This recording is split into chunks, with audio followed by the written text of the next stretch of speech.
Hello, everybody. My name is Abhilasha Kumar, and I'm a writer, explorer, part time working mom living in Switzerland at the moment. And today I'm going to talk to you about a collaborative project between more than 20 women. Well, we all happen to be women, but it wasn't deliberate to be feministic or anything like that. We just happened to be women who came together to do this collaborative project that has culminated into two books. The first of which is called With My Pride and Joy, I Can Say She Speaks.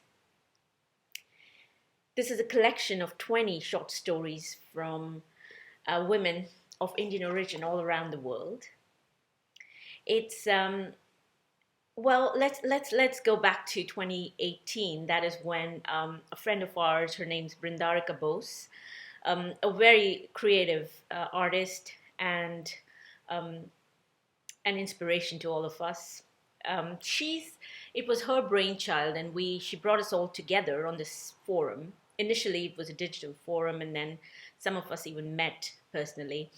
But of course, it's not possible because we're spread all around the world, from Europe to India, Asia, places in Africa, everywhere else, in the US. And this book, She Speaks, was released or published on Women's Day on the 8th of March 2019. I've got a story in this book, and that story is called Five Half Lives. This story is about a woman who's it's her search for finding love and fulfillment, like all of us. She just happens to be a young woman who's married and a young mother, and she's found love outside her marriage. So the story doesn't talk about the morality of it, whether it's good or bad, or moral, evil, and all those human labels that we attach. But the story is just about her search in finding fulfillment, like any other human being.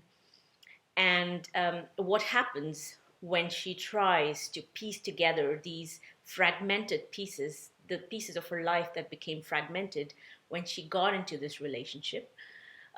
What happens to her and the people around her, and her struggle to put things right for herself and the family. You have to read the book to find out. There are several other books or stories in this book, which are, I would say, they're a strong voice.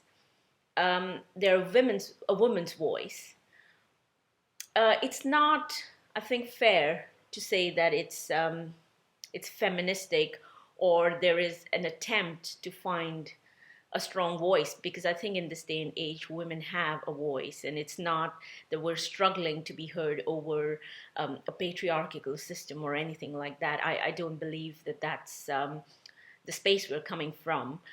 But the space we're coming from is actually just, we're people, normal people who are who've got work and families and other responsibilities and duties. And there's something within us, like every other human being, that's searching and aspiring to find expression for our creativity and our personal struggles and searches. And writing just happens to be one such manifestation. So I think that this is a very honest human endeavor, a human effort, and I hope that you'll enjoy reading it. The second book, I can strongly say that, for lack of a better word, it is actually very original. It's called She Celebrates, as I mentioned before. And it's some of the authors are the same as She Speaks, and some are different, are new ones that were added. So this is an anthology of 21 short stories. But what's setting this book apart is that these are short stories that revolve around Indian festivals. The festivals range from, chronologically, from the start of the year, let's say Lohri, which is celebrated in the north of India, to Christmas, all the way to December. And this not only showcases the diversity and this absolute secularism and diversity, yes, for lack of a better word, of India as such, where lots of people, lots of different cultures, lots of different traditions coexist. But it also showcases that these festivals form such a strong thread for Indians that even though they've moved out of the country, they link these festivals not just to traditions, but to their lives, to what's happening within themselves, to their families, their childhoods, their motherhoods, parenthoods, and so on and so forth.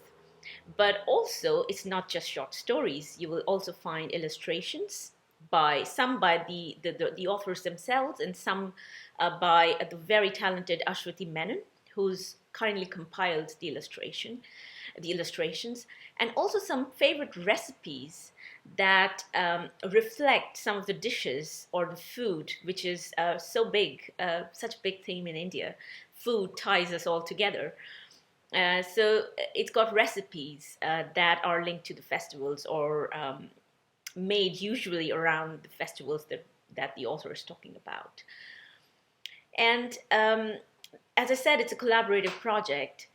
So I helped to edit this book along with, well, of course, Kamalika and Nayana Chakrabarti. They were the main editors, and Brinda and I edited a couple of stories along with proofreading the book and going through and trying to correct any little typos, mistakes, grammar, etc. It was a huge undertaking, a truly collaborative project, and there are lots and lots of people who are involved with putting this all together. For example, Ashwati Menon, as I mentioned, did some of the illustrations and coordinated them. Shinta Simon, she collected all the recipes. And of course, Brinda as the project lead. She celebrates.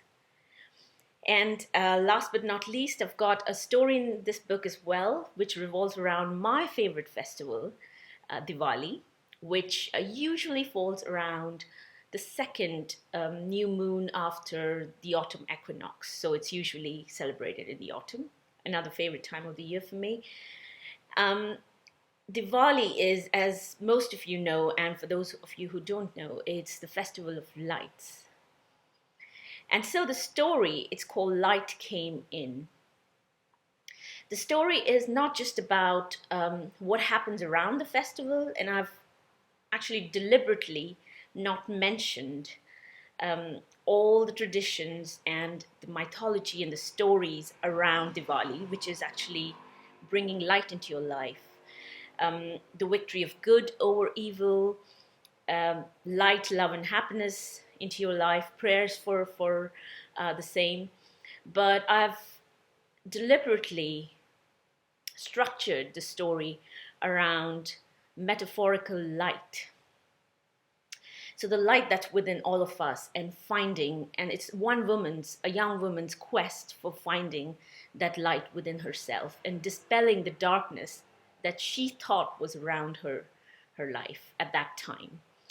Each one of us has our own ways to struggle and to seek fulfillment and happiness and light. And this is the story of this particular woman. So I do hope that you will enjoy both these books. Please take a look. Your comments and suggestions and opinions mean more to us than you might think. So do leave a review and do take a look. Thank you very much for watching, and I wish you all the best. Bye-bye for now.